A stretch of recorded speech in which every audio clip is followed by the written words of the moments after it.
Last class में हमने कहाँ पे टॉपिक छोड़ा था, उससे आगे हम टॉपिक को स्टार्ट कर रहे हैं।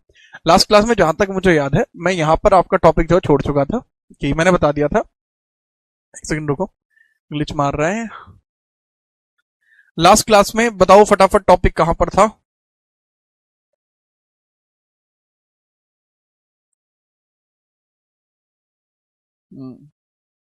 हाँ भाई, लास्ट क्लास में आपका यहां पर टॉपिक था, मुझे अच्छे से याद है। मैंने बता दिया था कि 1946 के अधिनियम में क्या कुछ हुआ था। जी हाँ। हाँ, दो भाई, दोनों तो भाई। ठीक है। हाँ। आप कैसे? मैं बिल्कुल ठीक हूँ, आप बताओ कैसे हो? ठीक है। हाँ बिल्कुल है भाई श्रेष्ठा, कैसी बात कर रहे हैं आप, बिल्कुल है। आगे बढ़ो। ये हो गया। अब हम बात करते हैं क्या, कि कैबिनेट मिशन के आधार पर भारत के अंदर ना एक इंटरिम गवर्नमेंट भी बनी थी। उस इंटरिम गवर्नमेंट की चर्चा करते हैं, ठीक है? तभी आपको माहौल जो है समझ में आएगा।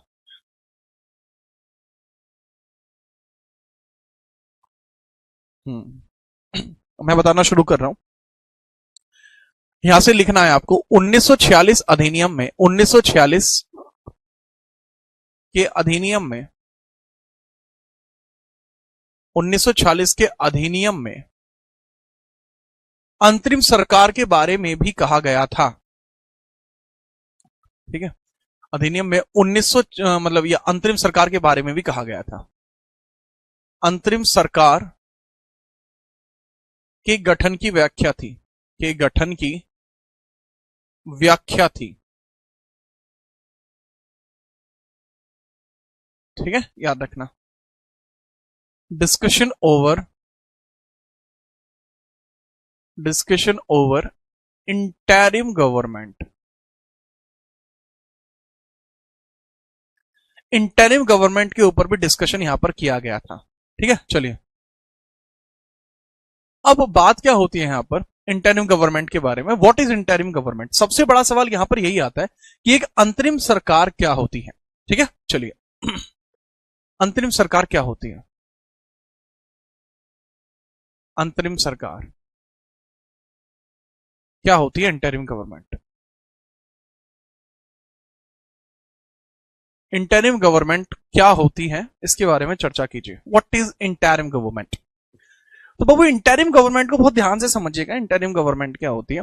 यह एक ऐसी सरकार होती है जिसको एक विशेष उद्देश्य के कारण बनाया गया हो। एक ऐसी सरकार जो विशेष उद्देश्य के कारण बनाई जाती है। ऐसी सरकार, ऐसी सरकार जो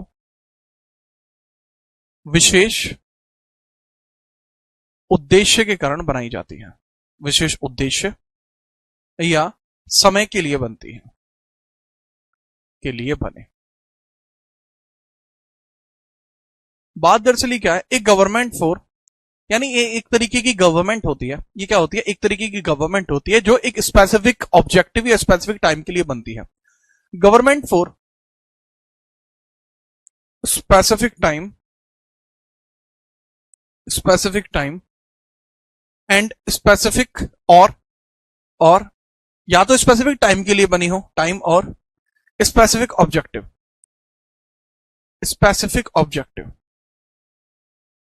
कि भाई या तो ये विशेष समय के लिए बनी हो या फिर इसका एक विशेष उद्देश्य हो। ये कुछ बातें इसमें कही जाती हैं। ठीक है, याद रखना। अब बात होती है कि भारत में सर कितनी इंटरिम गवर्नमेंट बनी है।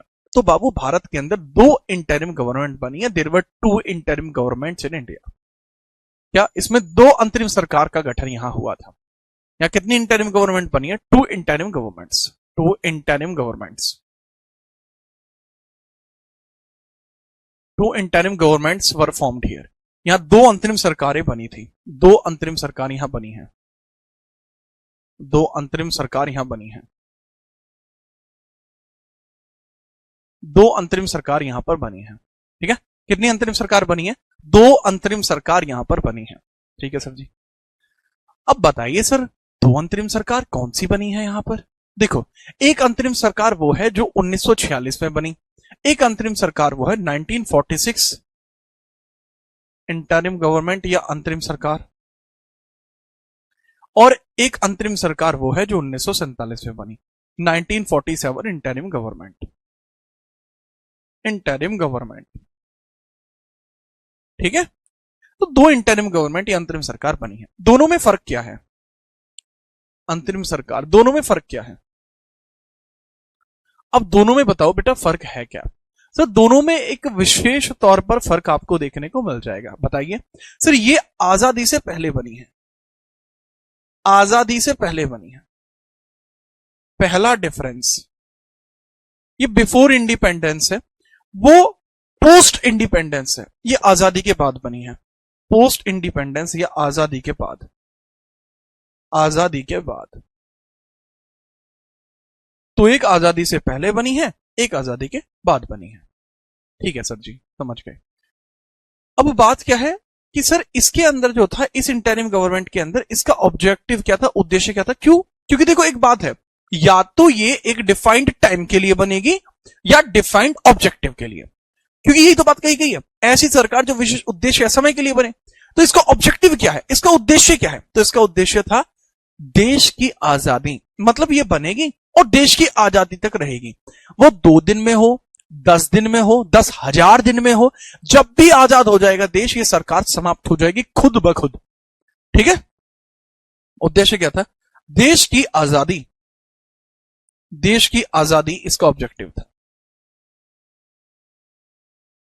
Independence of nation, independence of nation इसका ऑब्जेक्टिव था। ठीक है, क्लियर है बात? हाँ जी। इसके बाद 1947, इसका ऑब्जेक्टिव क्या था बाबू, इसका उद्देश्य क्या था? सर जी इसका उद्देश्य क्या था? इसका उद्देश्य था संविधान लागू होना, संविधान लागू होने तक ये बनी थी। अंटिल कॉन्स्टिट्यूशन, संविधान लागू होने तक, संविधान लागू होने तक, होने तक, संविधान लागू होने तक ये बनाई गई है। कब तक बनाई गई? संविधान लागू होने तक ये बनाई गई है। ठीक है, अब बात ये सर आपने बता दी कि ठीक है आजादी के बाद या आजादी से पहले, देश की आजादी, इसका ऑब्जेक्टिव, उसका ऑब्जेक्टिव, संविधान लागू होने तक। ठीक है सर, समझ गए। दोनों में फर्क क्या था? फर्क बाबू सबसे बड़ा फर्क ये था कि इसमें आपको मुस्लिम लीग शामिल देखने को मिलती है। इसमें जो सदस्य है उसमें कांग्रेस और मुस्लिम लीग दोनों है। इसमें कांग्रेस भी है और मुस्लिम लीग भी है, और मुस्लिम लीग भी है। लेकिन भैया मुस्लिम लीग की वजह से तो पाकिस्तान ही बना था। हाँ जी सर, तो इसमें मुस्लिम लीग शामिल नहीं है, नो मुस्लिम लीग, ओनली कांग्रेस। इसमें ओनली कांग्रेस है, नो मुस्लिम लीग, नो मुस्लिम लीग, नो मुस्लिम लीग। इसमें मुस्लिम लीग शामिल नहीं हुई, ओनली कांग्रेस ने इसको बनाया, ओनली कांग्रेस। अब मुझे बताओ कि क्या आपको ये बात समझ में आई? क्या अब आपको ये बात समझ में आई? तो बताओ, फिर हम आगे बढ़ते हैं। अब पहले सर हमें पढ़नी कौन सी जरूरी है? क्या हमें दोनों पढ़नी पड़ेंगी? जी हाँ, लेकिन पहले हम 1946 की इस गवर्नमेंट को पढ़ेंगे, उसके बाद हम आवश्यकता पड़ने पर इसको पढ़ेंगे। तुरंत नहीं पढ़ेंगे दोनों को, पहले हम इसको पढ़ेंगे, थोड़ी सी थ्योरी बताऊंगा, फिर उसको पढ़ेंगे। आज की क्लास में हम दोनों इंटरिम गवर्नमेंट पढ़ने वाले हैं। पहले मुझे ये इंटरिम गवर्नमेंट का कॉन्सेप्ट क्या होता है ये समझ में आया। देखो हुआ क्या था दरअसल कि भाई 1946 के अंदर जो कैबिनेट मिशन आया था, 1946 में जो कैबिनेट मिशन आया था, ये इसलिए आया था कि ब्रिटेन से पावर भारत में ट्रांसफर हो जाए, राइट? इसलिए आया था कैबिनेट मिशन। बेटा देशबंधु क्या दिक्कत है? ठीक है, समझ आ गई? Got the point? या दैट्स परफेक्ट। और बताओ।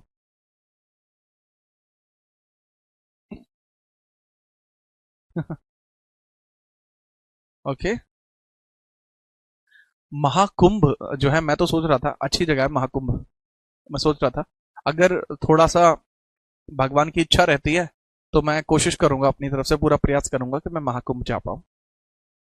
ठीक है, अब आगे हेडिंग डालेंगे 1946 की interim government, 1946 interim government.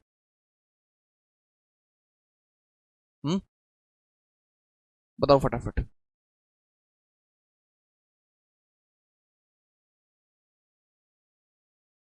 All clear? That's perfect.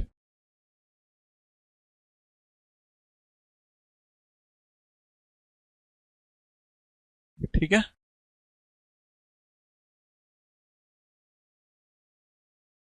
बेटा कोई बात नहीं, विकास हो जा, ये आपका अंतिम प्रयास होगा और ये सफल होगा। ठीक है, अब ये जो गवर्नमेंट है वो आप ऐसे देख सकते हैं क्या कुछ यहां पर हुआ है।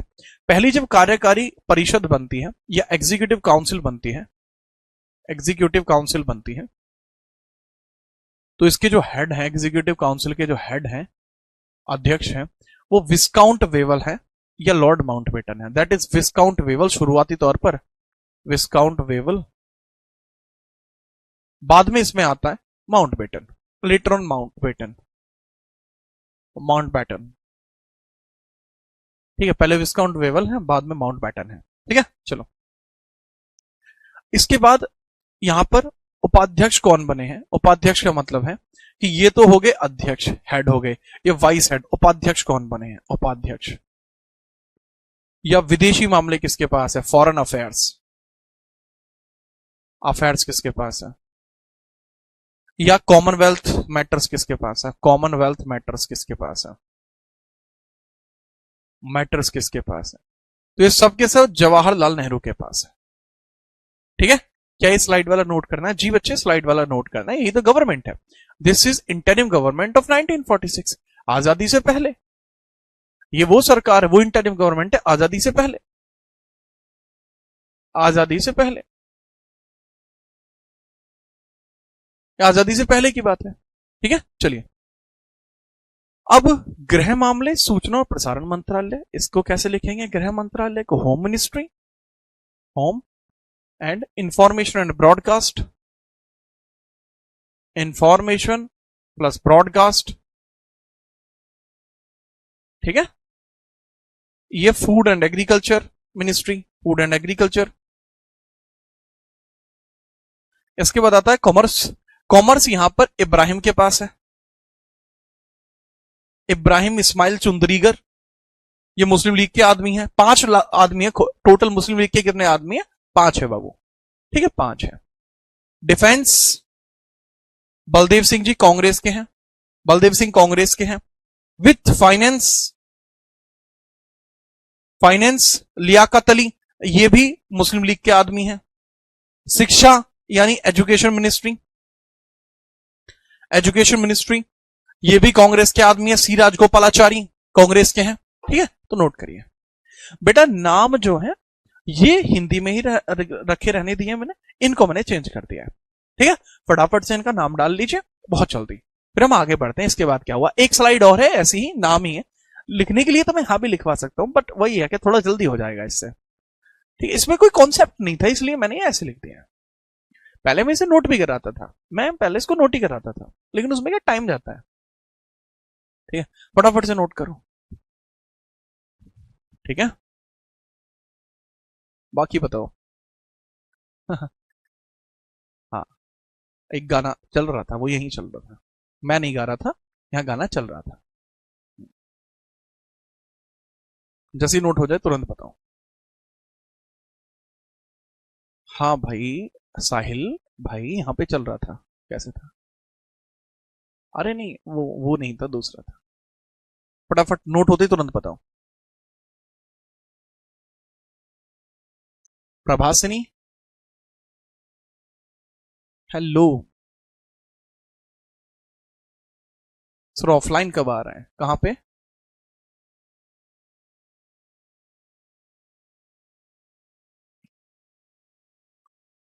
कहां पे ऑफलाइन? चले भाई आगे, ठीक है। इसके बाद देखिएगा, इसके अंदर और जो मिनिस्टर्स है वो लास्ट यही है। हेल्थ मिनिस्ट्री किसके पास है? हेल्थ, ये गजनफर के पास है, हेल्थ गजनफर के पास है, तीसरे व्यक्ति हो जाएंगे मुस्लिम लीग के। इसके बाद लेबर मिनिस्ट्री जो है, लेबर जगजीवन जी के पास है, लेबर, लेबर मिनिस्ट्री जगजीवन जी के पास है। जोगेंद्र नाथ मंडल, लॉ मिनिस्ट्री है, लॉ मिनिस्ट्री जोगेंद्र नाथ मंडल है। पाकिस्तान का कानून संविधान इन्होंने ही बनाया है। रेलवे जो है ये अबुल रब निश्तार के पास है, रेलवे, रेलवे अबुल रब निश्तार के पास है, 5वें व्यक्ति हैं, बस यही हो जाएंगे। वर्क एंड माइंस जो है, वर्क एंड माइंस ये कांग्रेस के पास है, work and mines, work and mines ये CH भाभा के पास है, ठीक है। चलिए, ठीक है, चलो। शुगर, थैंक यू भाई, शुगर और सागर, थैंक यू सागर। ठीक है, अगर किसी बच्चे का नोट नहीं हो पाया है तो बेटा मिनिस्ट्री लिख के जगह छोड़ दे, हम इसके आगे बढ़ रहे हैं। ठीक है, जिसका नोट नहीं हुआ है बाबू मिनिस्ट्री लिख के जगह छोड़ दे। कितनी है? 1 2 3 4 5 6 7 8 9 10 11 12 13 13 पॉइंटों की जगह छोड़ दे और आगे बढ़ जाए।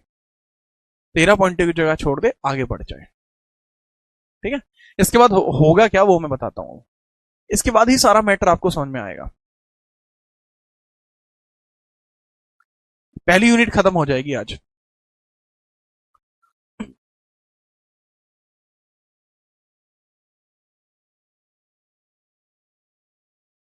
बाद में देख लेना बेटा, पॉज हो गया हूं। आप ये लीजिए, स्क्रीनशॉट ले लीजिए, जैसा आप चाहो, जैसा आप चाहो, हम तो उस चीज में एग्री हैं। ठीक है, चलो। अब ये इंटरिम गवर्नमेंट बन जाती है, इसमें मुस्लिम लीग भी है और कांग्रेस भी है। ये कब बनी थी सर? ये सितंबर 1946 में बनी थी। इंटरिम गवर्नमेंट 1946 है। इसके स्थापना कब हुई है? वैसे सितंबर में इसकी स्थापना हुई है। स्थापना, एस्टैब्लिशमेंट कब हुई है? 1946 में, सितंबर के महीने में। लेकिन अब बात को समझना, इसमें मैंने जैसे बताया दोनों हैं, कांग्रेस भी है, मुस्लिम लीग भी है। ठीक है, लेकिन अब होगी इसमें दिक्कत। क्या दिक्कत होगी वो नेक्स्ट पेज पर हम देखेंगे। अब इसमें दिक्कत क्या होगी वो मैं नेक्स्ट पेज पे दिखा रहा हूं। नेक्स्ट पेज रखिए, नेक्स्ट पेज की हम बात करते हैं। मैं खाली पेज देख रहा हूं, खाली पेज मिल गया। इसके बाद दिक्कत क्या होती है वो समझिए।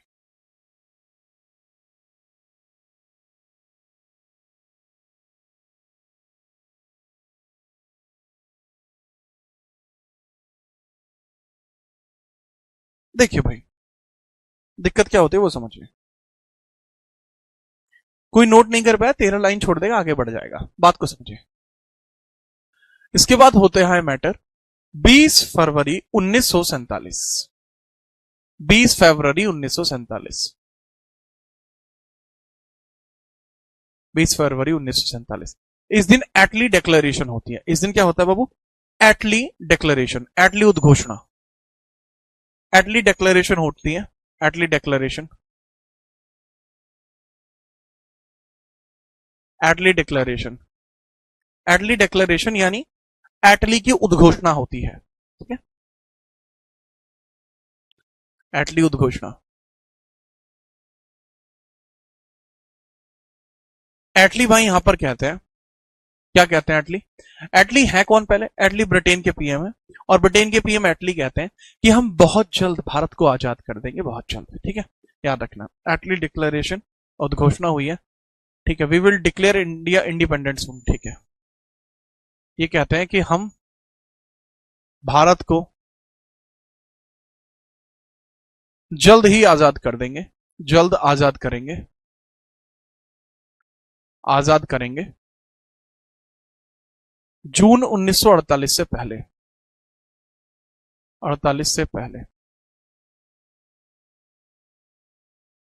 ये कहा था इसने कि जून 1948 से पहले हम भारत को आजाद कर देंगे। ठीक है, कोई तारीख इसने डायरेक्टली ऐसे नहीं दी, लेकिन इसमें भी इसने क्या कहा बाबू? इसमें भी इसने ये कहा कि हम भारत को आजाद करेंगे, हम भारत को। ठीक है, एक्टली डिक्लेरेशन में कहा था we will transfer transfer powers to India, powers to India with in, नहीं, या India before, India before June 1948, कि हम भारत को जून 1948 से पहले आजाद कर देंगे, ये बात इसने कही थी। ठीक है, लेकिन क्या पाकिस्तान और मुस्लिम लीग इससे परेशान नहीं होगी? हो जाएगी। क्यों? क्योंकि मुस्लिम लीग तो पाकिस्तान चाहती थी और ये भारत को आजाद करेंगे, तो मुस्लिम लीग इसका भी विरोध कर देती है, बहुत बड़ा मैटर कर देती है, हिंसा दोबारा होने लगती है। इसके तुरंत बाद हिंसा हो गई। लेकिन लेकिन मुस्लिम लीग पाकिस्तान चाहती थी, लेकिन मुस्लिम लीग पाकिस्तान चाहती थी, मुस्लिम लीग पाकिस्तान चाहती थी। अतः अतः मुस्लिम लीग चाहती थी पाकिस्तान, इस वजह से क्या हुआ, अतः पुनः पाकिस्तान की मांग में हिंसा करने लगी, पुनः अगेन पाकिस्तान की मांग में हिंसा करने लगी, पाकिस्तान की मांग में हिंसा करने लगी, हिंसा करने लगी। ठीक है, याद रखना। मैं क्या बताना चाह रहा हूं, Muslim League wanted Pakistan, so that's why Muslim League wanted Pakistan, Muslim league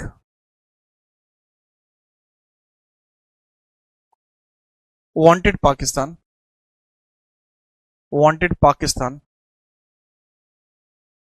so it, ठीक है, Muslim League wanted Pakistan, so it demanded, क्या, it demanded Pak and started violence, started violence, started violence. अब अगर ये हिंसा करना शुरू कर देगी तो लोगों में तो समस्या आएगी आएगी, जी हाँ। इसी कारण से वेवल ने रिजाइन कर दिया। इस कारण, इस कारण भारत के वायसरॉय, भारत के वायसरॉय वेवल ने, अरे रुको,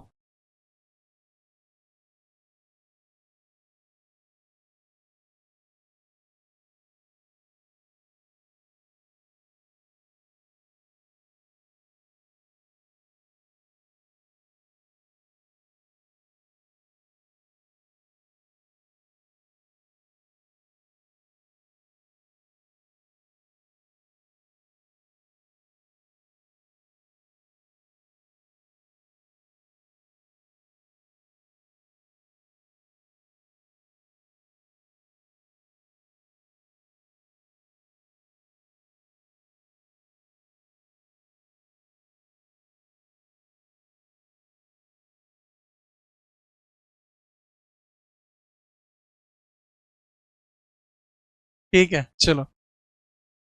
इस कारण भारत के वॉयसरॉय, जो भी भारत के वॉयसरॉय थे जिनका नाम था वेवल, भारत के वॉयसरॉय विस्काउंट वेवल, भारत के वॉयसरॉय विस्काउंट वेवल, भारत के वॉयसरॉय विस्काउंट वेवल क्या करते हैं बाबू, भारत से रिजाइन करके चले जाते हैं, भारत से रिजाइन करके चले जाते हैं, भारत से रिजाइन करके चले गए, करके चले गए, चले गए, भारत से रिजाइन करके चले गए। ठीक है, चलिए अब बात यह है, अब अगर ये भारत से रिजाइन करके चले जाएंगे और इन्होंने एक ऑपरेशन स्टार्ट किया था, उसको बोलते हैं ऑपरेशन मैड हाउस, यही ऑपरेशन मैड हाउस की शुरुआत थी। ऑपरेशन मैड हाउस बेटा आपको नहीं पढ़ना होता, जब सिविल सर्विसेज के लिए पढ़ाया जाता है तब मैं ऑपरेशन मैड हाउस पढ़ाता हूं, लेकिन आपको ऑपरेशन मैड हाउस नहीं पढ़ना है, मैं सिर्फ बता देता हूं यही ऑपरेशन मैड हाउस की शुरुआत थी, यही ऑपरेशन मैड हाउस की शुरुआत थी। क्या है operation mad house, operation mad house था बेसिकली कि ब्रिटेन भारत को उसी स्थिति में छोड़कर ब्रिटेन चला जाएगा, जैसा भारत है, हिंदू मुस्लिम लड़ रहे हैं, लड़ते छोड़ जाओ, अपने आप लड़ेंगे झगड़ेंगे मसला खुद सुलटाएंगे, हम बीच में नहीं आएंगे, हम निकल रहे हैं, पागलों के घर से हम निकल जाएंगे, इनको लड़ना है मरना है कटना है होने दो, ठीक है, एक तरफा होने दो, हम बीच में नहीं आएंगे। और उसी के तहत ये रिजाइन करके भारत से चला गया, ये था ऑपरेशन मैड हाउस। लेकिन अगर ऐसा हो जाता, अगर ऑपरेशन मैड हाउस सक्सेसफुल हो जाता तो एटली के ऊपर दिक्कत आ जाती, क्यों, एटली क्या था, एटली ब्रिटेन का पीएम था, तो इसकी तो बेइज्जती हो जाती ना हर जगह, कि इसको एक काम दिया था कि भारत को आसानी से पावर ट्रांसफर कर दो, लेकिन क्या किया इसने, कुछ भी नहीं किया, कुछ भी नहीं किया, मूड खराब हो जाता लोगों का। ठीक है, और ऐसी परिस्थिति के अंदर, इसी परिस्थिति के अंदर क्या होता है, बात क्लियर कर दी जाती है, क्लियर करके ये कह दिया जाता है भैया कि अब होगा ये कि अब एक नया वायसरॉय आएगा जो भारत में माहौल को संभालेगा। इस कारण से मैंने क्या बताया, इसी कारण से, इस कारण से, इस कारण से फरवरी और मार्च के मध्य 1947 में भारत में नया वॉइसरॉय आया, भारत में नया वॉइसरॉय आया, ठीक है, इस कारण से भारत में नया वॉइसरॉय आया जिसका नाम क्या था, वॉइसरॉय आया जिसका नाम क्या था? माउंटबेटन। माउंटबेटन। माउंटबेटन। माउंटबेटन का ऑब्जेक्टिव क्या था? माउंटबेटन जो आया इसका क्या मानना था माउंटबेटन का? माउंटबेटन। माउंटबेटन का क्या मानना था? माउंटबेटन का कुछ और ही कहना था। माउंटबेटन का यह कहना था कि मैं भारत को आजादी दिलाने आया हूं, भारत का जो हिंदू मुस्लिम का मसला है उसके ऊपर मैं अपना डिसीजन सुनाने आया हूं, जिससे कि भारत में हिंदू मुस्लिम का जो जो भी दिक्कतें हैं वो दूर हो जाएं। तो ये आया था भारत को आजादी दिलाने के लिए। ये आया था भारत को ब्रिटेन से सत्ता हस्तांतरण कराने के लिए। ब्रिटेन से सत्ता हस्तांतरण कराने के लिए।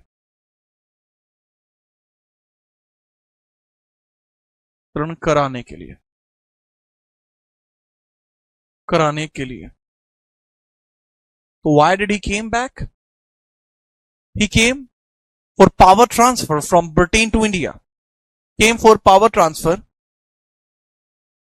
Came for power transfer. Transfer from Britain to India. Britain to India. कि भाई ब्रिटेन से इंडिया को पावर ट्रांसफर कराऊंगा, इसलिए यहां पर आया था।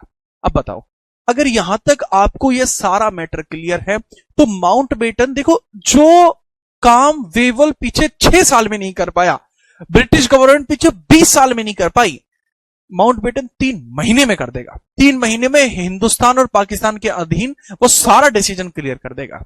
अब बताओ बात समझ में आई या नहीं? कौन कौन बच्चा है वर्तमान में उपस्थित? क्या हल्के में आज, क्या आज सुस्त क्यों हो तुम लोग? हैं क्या दिक्कत है आज? सुस्त क्यों हो भाई? एक तो तुम बताते नहीं, ही करते रहते हो। सुस्त कैसे हो आज तुम? खैर, आगे बढ़िएगा। माउंटबेटन भारत में आया तो माउंटबेटन ने क्या कुछ करा है उसके बारे में बात करेंगे। नोट करो।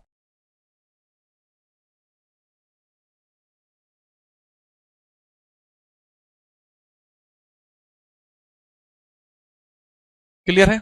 चलो, मिश्रा जी ने कह दिया क्लियर है, और मिश्रा जी की बात तो हम टाल नहीं सकते हैं। सर जाडा हो लग रहा है। अच्छा, ठीक है भाई। प्रणाम भाई अनुज, क्या हाल है?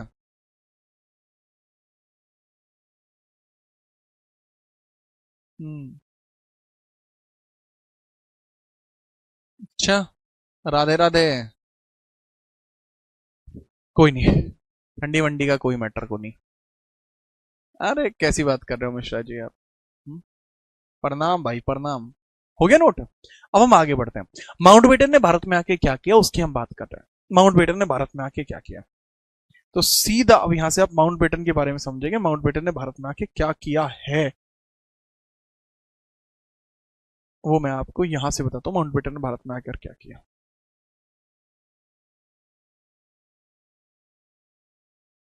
अब माउंटबेटन भारत में आया। अब माउंटबेटन ने क्या किया? माउंटबेटन ने भारत में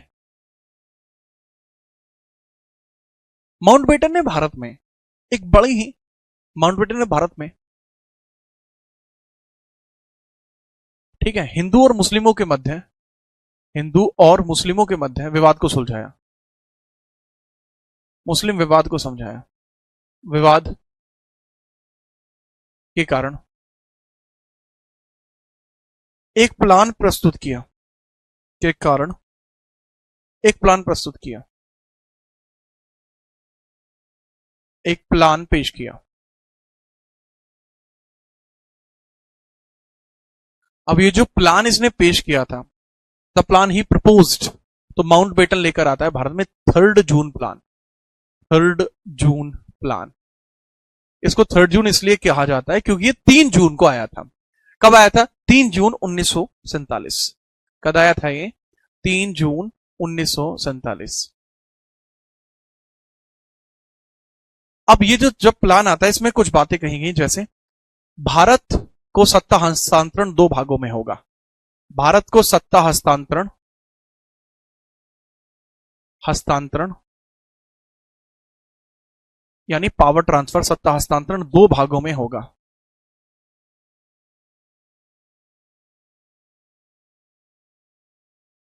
भारत को सत्ता हस्तांतरण दो भागों में होगा। ठीक है, power transfer to India will be in two parts. Power transfer to India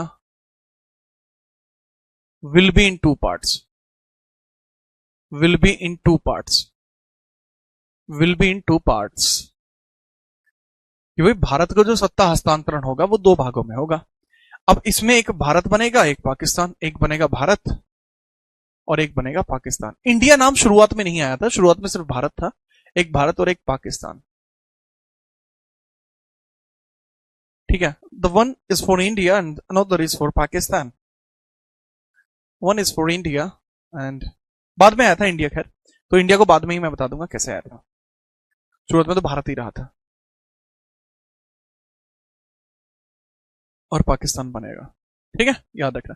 अच्छा, 3 जून प्लान में एक और बात कही गई थी। 3 जून प्लान में एक और बात कही गई और वो बात क्या थी कि जो देसी रियासतें होंगी वो स्वतंत्र होंगी। उस मतलब इसमें समझना, इस प्लान का एक हिस्सा था जिसको बोला गया था डिकी बर्ड प्लान। इसी में डिकी बर्ड प्लान भी था। Dickie Bird plan. Dickie Bird plan. Dickie Bird plan, ये एक अलग सा प्लान है। Dickie Bird, Dickie Bird plan. Dickie Bird plan. और जो डिकी बर्ड प्लान आता है मेरे भाई, इसके बारे में समझना। डिकी बर्ड प्लान का इसमें क्या कहा गया था कि देसी रियासतें स्वतंत्र रहेंगी। देसी रियासतें स्वतंत्र रहेंगी। स्वतंत्र रहेंगी। रहेंगी। देसी रियासतें स्वतंत्र रहेंगी। ठीक है, princely state will be independent. State will be independent. Will be independent.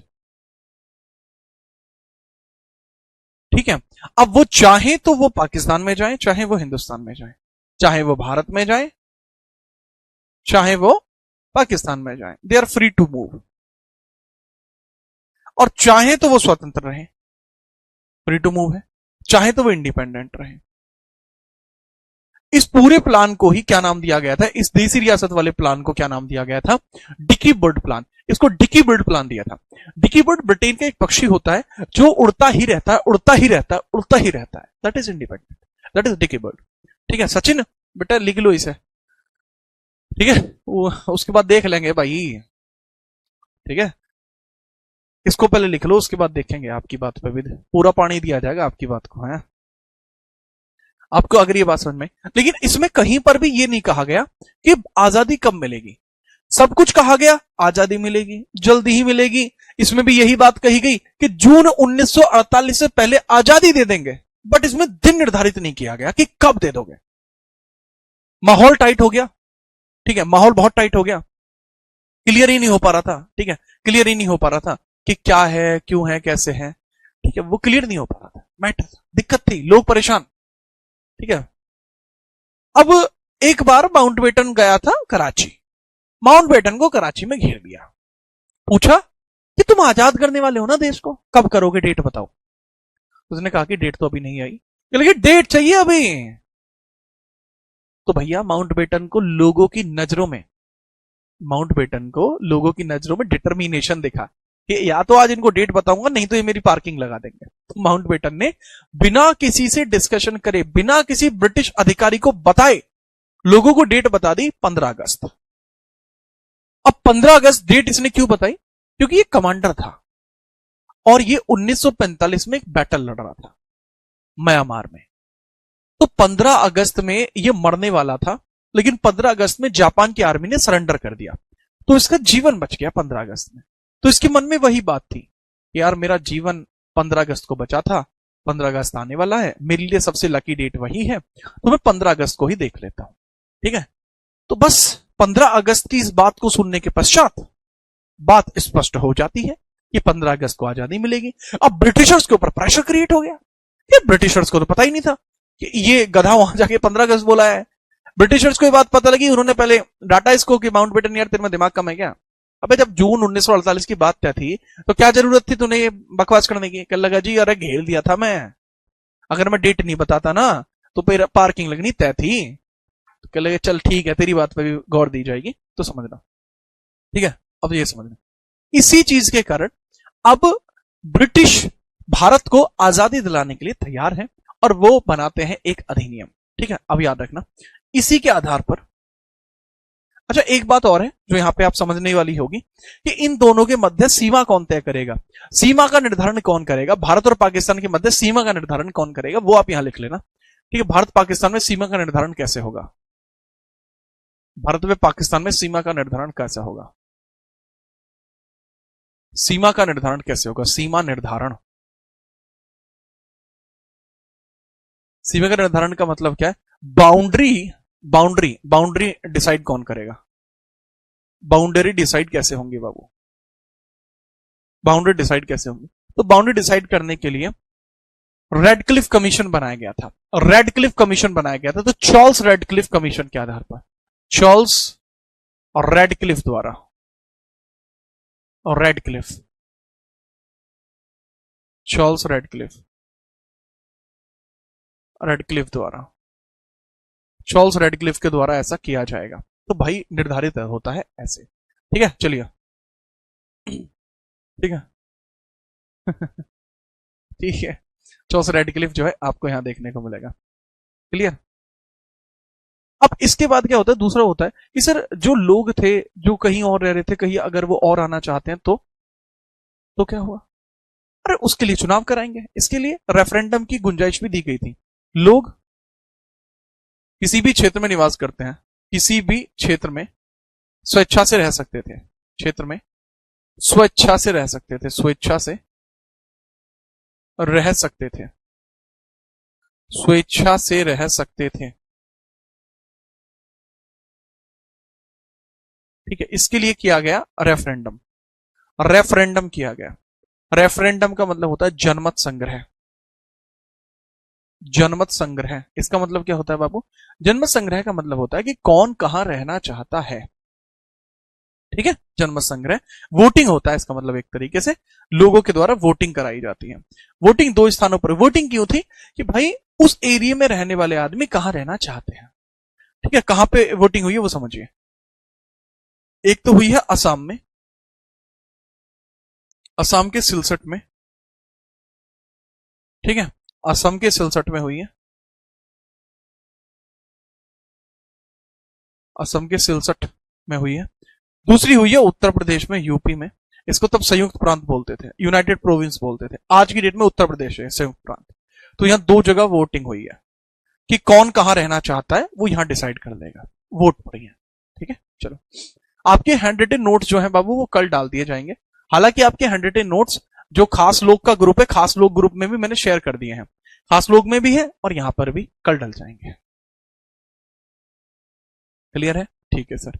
अब ये मैटर ऐसे क्लियर होता है। ठीक है, अब इसी के आधार पर, इस पूरी राम कहानी के आधार पर 4 जुलाई 1947 में, ठीक है 4 जुलाई 1947 में, अच्छा इसको people can make residence, people can make residence according to their will, people can make a residence according to their will and this have referendum process at Assam and UP।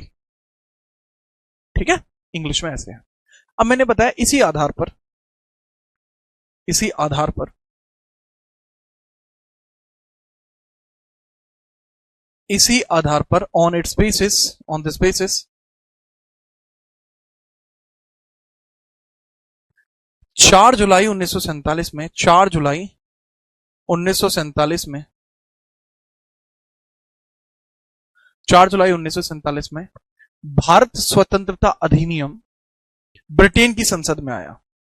Bharat स्वतंत्रता अधिनियम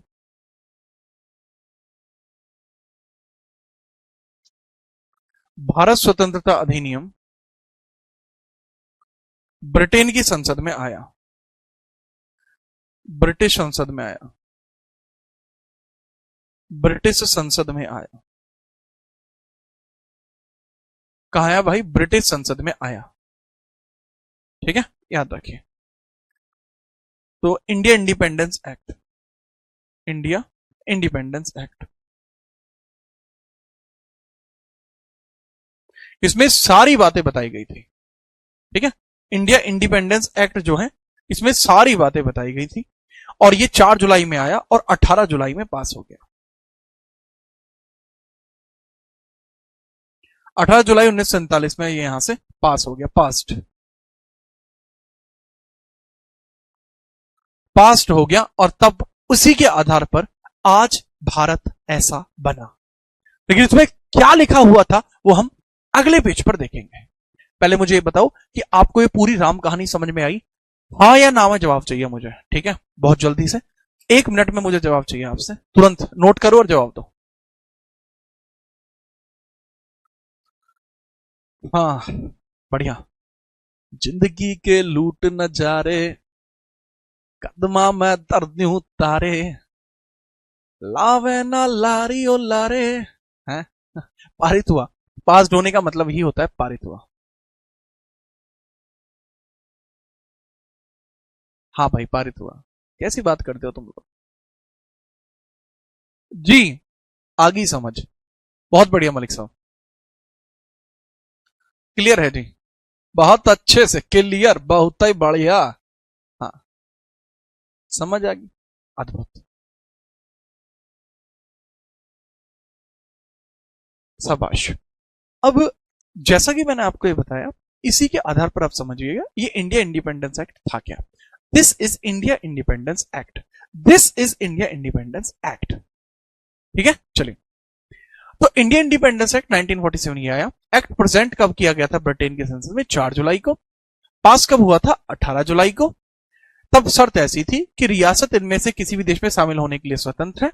पाकिस्तान 14 अगस्त को बना और हिंदुस्तान 15 अगस्त को बना, और इसी के आधार पर भारत को आजादी मिली। जितनी भी देसी रियासतें थी वो साधारणतः भारत में शामिल हुई, लेकिन कुछ ऐसी देसी रियासत भी थी जिनके अंदर दिक्कत आई थी। जिनमें जो देसी रियासतें ऐसे हैं, 565 थी जिसमें कुछ विवादित थी। जम्मू कश्मीर भारत में शामिल हुई 26 अक्टूबर, जूनागढ़ हुई 20 फरवरी, हैदराबाद हुई 17 सितंबर। गलत डेट है ये, होना चाहिए था 17 सितंबर 1948। ठीक है, तो ये इस तरीके से करके भारत में शामिल हुई। इसको नोट करिए। और इसके बाद भारत को आजादी मिलती है और यहां हमारी पहली यूनिट खत्म हो जाती है। ठीक है, चलिए क्लास में अब यहां पहली यूनिट खत्म होती है। अब हम बात करेंगे अपनी दूसरी यूनिट की। पहले ये बताइए यहां तक क्लियर है या नहीं, क्योंकि इसी के बाद भारत को मिलती है आजादी। ये है जी आजादी का, जिस दिन आजादी हमें मिली थी। ये 15 अगस्त का न्यूज़पेपर है। ठीक है, क्या लिखा हुआ है? Birth of India freedom, nation walks to new life, mister Nehru calls for big efforts from people in ascent surviving task of the future. ये बात है भैया न्यूज़पेपर की। Frenzied enthusiasm in the Bombay crowd in festive mood, state visit to Karachi। ठीक है, तो ये उस दिन के न्यूज़पेपर की हेडलाइंस है। में बॉम्बे प्रॉस्पेरस, प्रॉस्पेरस। ये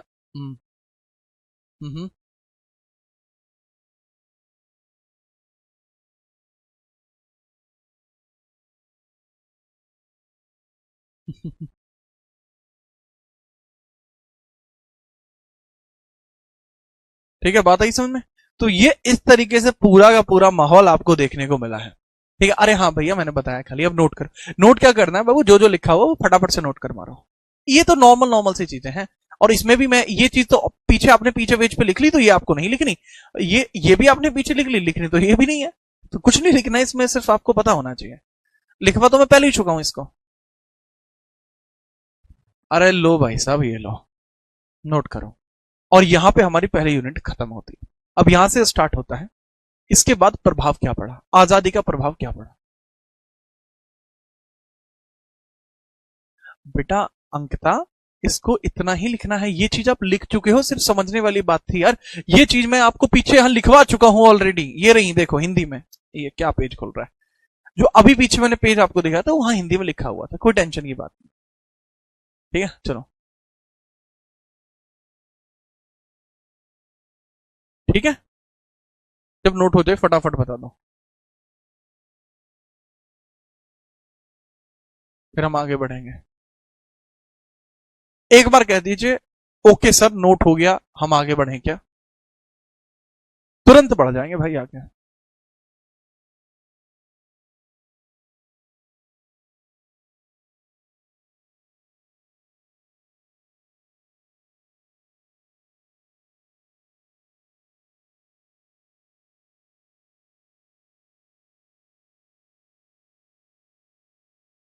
अरे बताएंगे भाई, विकास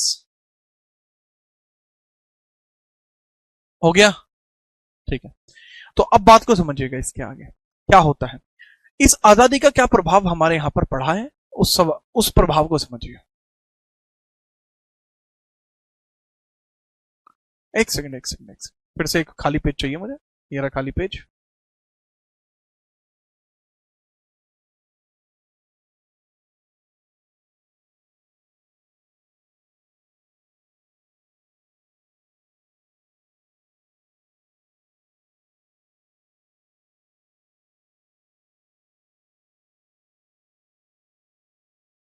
चलिए भाई, इसके बाद क्या होता है, इसके बाद होता क्या है ये समझिए। आजादी के बाद भारत में दो प्रकार के प्रभाव पड़े। आजादी के बाद भारत में दो प्रकार के प्रभाव पड़े, उन दोनों ही प्रकार के प्रभावों को समझते हैं।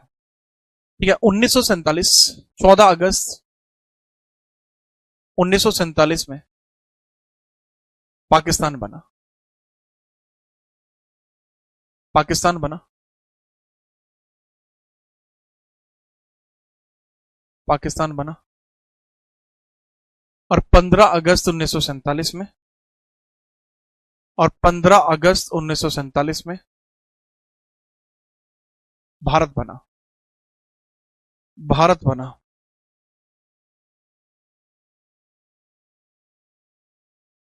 याद रखना, भारत का ही दूसरा नाम जो है भारत या इंडिया है। ये कभी मत सोचना कि भारत की इंग्लिश इंडिया, नहीं, भारत की इंग्लिश इंडिया नहीं है। भारत की जो इंग्लिश है वो इंडिया नहीं है। भारत और इंडिया दोनों ही नाम भारत के हैं।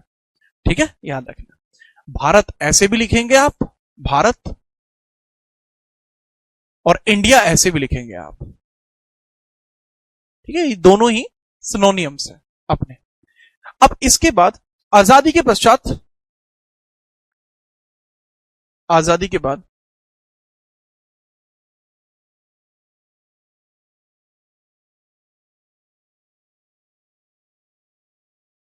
आफ्टर इंडिपेंडेंस,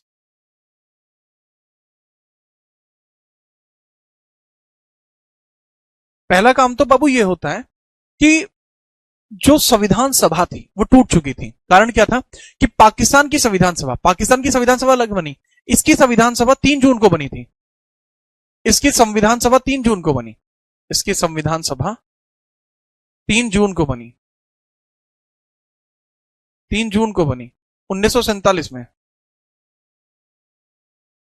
और यहां आजादी के बाद भारत की संविधान सभा में सदस्य 299 रह गए। भारत की संविधान सभा में, संविधान सभा में, सभा में केवल 299 सदस्य रह गए। केवल 299 सदस्य रह गए। सदस्य रह गए।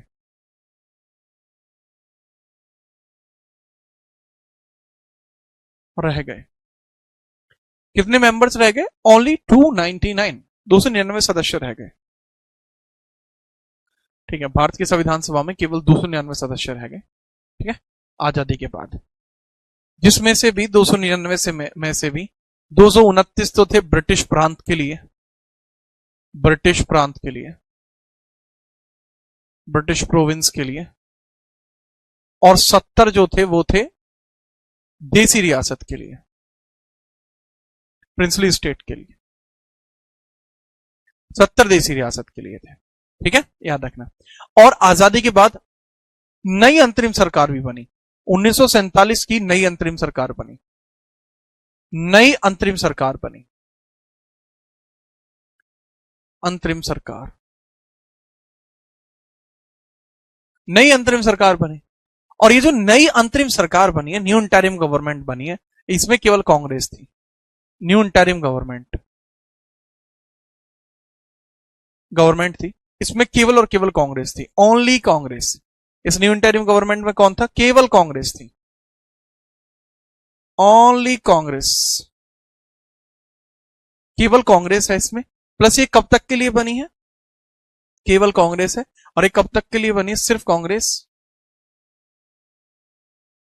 और ये संविधान लागू होने तक के लिए बनी है। टिल कॉन्स्टिट्यूशन, संविधान लागू होने तक के लिए, संविधान लागू होने तक के लिए बनी है।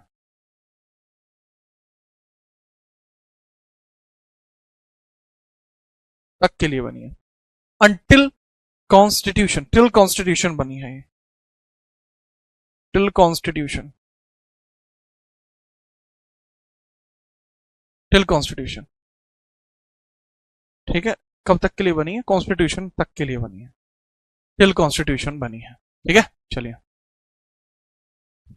बेटा 299, अंकिता मैंने 299 लिखा है, इसका मतलब 299 ही रहे होंगे, याद गलतियां करने के लिए नहीं बने वत्स। ठीक है बेटा 299 सदस्य थे, 229 ब्रिटिश प्रोविंस के लिए थे और 70 देसी रियासतों के लिए थे। 299 मतलब 299। बात आई समझ में? चलो, अगर आपको ये सारी बात समझ में आ चुकी है जितनी मैंने आपको बताई, इसके बाद इस इंटरिम गवर्नमेंट को देख लेते हैं, और ये जो संविधान सभा है इसको हम बाद में देखेंगे। राम राम भाई अरुण, क्या हाल है? काफी दिन बाद दिखाई दिए अरुण, आप कहां रहते हो आप? खैर, इसमें देख लीजिए जो संविधान सभा के लिए जो है स्ट्रक्चर कैसे रेडी होता है। पहले आप देख लीजिए अंतरिम सरकार, ये 47 वाली, इसमें इंग्लिश और हिंदी दोनों में पहले से ही लिखा हुआ है।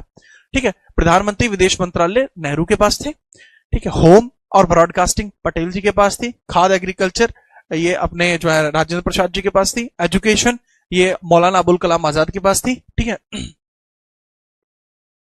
रेलवेज जॉन मथाई के पास, रक्षा बलदेव सिंह के पास, परिश्रम जगजीवन राम जी के पास। ठीक है, याद रखना। इसके अलावा इस मिनिस्ट्री के अंदर जो 47 में बनी है, इसमें व्यापार भाभा, संचार किदवई, स्वास्थ्य ये राजकुमारी अमृता कौर ओनली इसके अंदर फीमेल है, नियम अंबेडकर, डॉक्टर भीमराव अंबेडकर, वित्त आर के शटमुगन शेट्टी, उद्योग श्यामा प्रसाद, और कार्य खान और बिजली एनवी गिलगित। ठीक है, चलिए, तो ये पूरा जो पैटर्न है वो इस तरीके से रहा है। अब यहां के बाद जो अगला पॉइंट हम स्टार्ट करेंगे वो करेंगे संविधान सभा का, इसको हम कल स्टार्ट करेंगे। ये हमारी यूनिट 2 होगी। अब अभी तक हम यूनिट 1 पढ़ चुके हैं, संविधान सभा को हम कल पढ़ेंगे। बताइए, इसको बेटा घर से नोट कर लेना। ठीक है, देसी रियासत पढ़ाऊंगा जब संविधान का पहला पार्ट होगा तब। पाकिस्तान का जन्म कब हुआ है? पाकिस्तान का जन्म 14 अगस्त 1947 में हुआ। देसी रियासत बेटा अलग से पढ़ाऊंगा मैं। अभी मैं आपको एक बार सिलेबस दिखाता हूं कहां पहुंच गए हम, इसको नोट कर लेना भाई, बाद वाले इंटरिम गवर्नमेंट को भी। ठीक है, ये जरूरी है। तो हमने अपनी कहानी को स्टार्ट किया था, एक सेकेंड,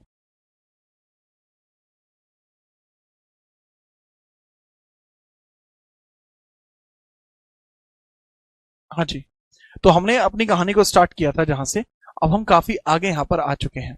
अब हम कहां पे आ चुके हैं? हम आ चुके हैं यहां पर, हिस्ट्री ऑफ कॉन्स्टिट्यूशन हो चुका है। ठीक है, ये भी हो चुका है। अब कॉन्स्टिट्यूएंट असेंबली हम स्टार्ट करेंगे। ठीक है, याद रखना।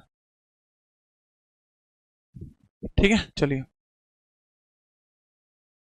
वाह, थैंक यू भाई। आज की क्लास यहीं तक रहेगी। बताइए कैसा लगा आपको आज की क्लास में?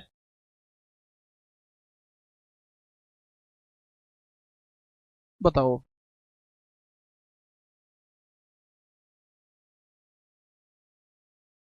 एक मिनट बाबू, बोर्ड ही हैंग कर जा रहा है। ठीक है, ये है आज की क्लास का लास्ट पेज, और आज क्लास यहीं तक रहेगी। देसी रियासत का मतलब ही प्रिंसली स्टेट होता है, जी हाँ। ठीक है, बहुत बढ़िया। पाकिस्तान को 14 अगस्त की डेट ही क्यों मिली? क्योंकि जिन्ना ने कहा था कि हम भारत से एक दिन पहले आजाद होना चाहते हैं, और नेहरू ने कहा था कि हम इंडिया नाम चाहते हैं। तो दोनों इस बात पर एग्री हुए, ठीक है पाकिस्तान एक दिन पहले बन जाएगा और इंडिया का नाम जो है भारत को मिल जाएगा। ठीक है, चलो, बहुत अच्छा लगा भाई। ठीक, ऐसी रेगुलर क्लास आपकी रहेगी, और जो किंग्स ऑफ इंडिया नाम की सीरीज है जो इंस्टाग्राम पे चल रही है उसको जरूर देख लेना, बहुत अच्छी है। ठीक है, चलिए ठीक है भाई आशा, ये भी ठीक है वो किंग्स ऑफ इंडिया को जरूर देख लेना, बहुत जरूरी है। संघर्ष में तुम अकेले हो, काफिला तो सफलता के बाद मिलता है। याद रखना, मैं आपके संघर्ष में आपके साथ हूं। ठीक है, मैं उस काफिले का हिस्सा हूं या ना रहूं, जब आपकी सफलता मिल जाएगी, लेकिन याद रखना आपके संघर्ष के दौर में मैं हमेशा आपके साथ हूं, आज, कल और हमेशा। ठीक है जी हाँ। सर भारत को इंग्लिश में क्या कहेंगे? भारत कोई नाउन नहीं है जो आप इसको इंग्लिश हिंदी बनाते डोलोगे, ये नाम है। This is proper noun. Okay, चलिए मिलते हैं आप कल, तब तक के लिए जय हिंद, वंदे मातरम। अच्छे से पढ़िए और स्वाद लेते रहिए जीवन का, सभी चीजें आपको धीरे धीरे क्लियर आती चली जाएंगी।